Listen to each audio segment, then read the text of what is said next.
રાજ્યના મંત્રી તરીકે શપથ લીધા બાદ વડોદરાના વાડી વિસ્તારના ધારાસભ્ય મનીષાબેન વકીલ વડોદરા પહોંચતા તેમને શુભેચ્છા આપવા માટે સમર્થકો ઉમટી પડ્યા હતા। મનીષાબેન વકીલને મહિલા અને બાળ કલ્યાણ વિભાગના મંત્રી બનાવવામાં આવ્યા છે। ત્યારે વડોદરા પહોંચેલા મંત્રી મનીષાબેન વકીલે પ્રદેશ 24 ગુજરાતીની ટીમ સાથે ખાસ વાતચીત કરી હતી।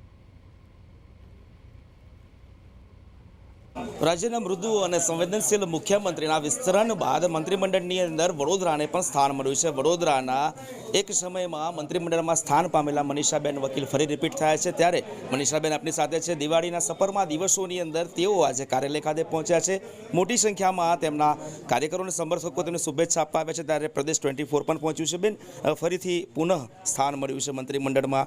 ખૂબ આશા અપેક્ષાઓ વડોદરાવાસીઓની પણ અને સરકારે પણ આપણામાં વિશ્વાસ મૂક્યો છે। આગામી દિવસોમાં શું આયોજન અને કેવી રીતે જુઓ છો તમારી નિમણૂકને? સૌપ્રથમ તો દિવાળીની શુભેચ્છા પાઠવું છું અને બેસતા વર્ષની પણ શુભેચ્છા પાઠવું છું।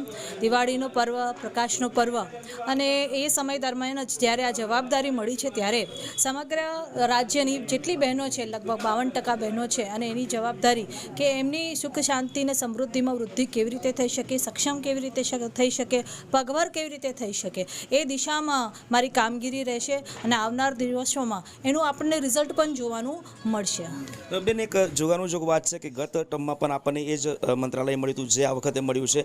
અનેક એવા કામો તે વખતે અધૂરા રહી ગયા હતા કેમ કે સમય મર્યાદા પૂર્ણ થઈ હતી। આપનું કમબેક થયું છે। કદાચ એ પ્રોજેક્ટો પર આપ કામ કરશો, તેને લઈને શું પ્રતિક્રિયા?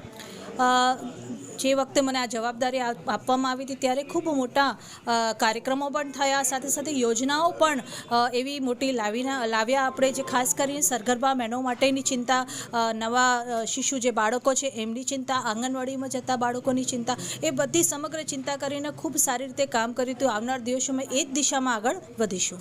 ચોક્કસથી જે મહત્વપૂર્ણ મંત્રાલય કહી શકાય તેવું તેમના હાથમાં છે। ત્યારે રાજ્યની તમામ મહિલાઓ માટે ચિંતા વ્યક્ત કરી છે તેઓ, અને તેમનું સ્પષ્ટ કહેવું છે કે જે રીતે રાજ્યની મહિલાઓ, ખાસ કરીને સગર્ભા મહિલાઓના પોષણક્ષમની બાબતને લઈને પણ તેઓ ચિંતિત છે। ત્યારે આગામી દિવસોમાં મંત્રી તરીકે પદભાર સંભાળ્યા બાદ રાજ્યની તમામ મહિલાઓની મનીષાબેન ચિંતા કરશે। કેમેરા પર્સન નિકિત સોની સાથે તુષાર પટેલ, પ્રદેશ 24 ગુજરાતી, વડોદરા।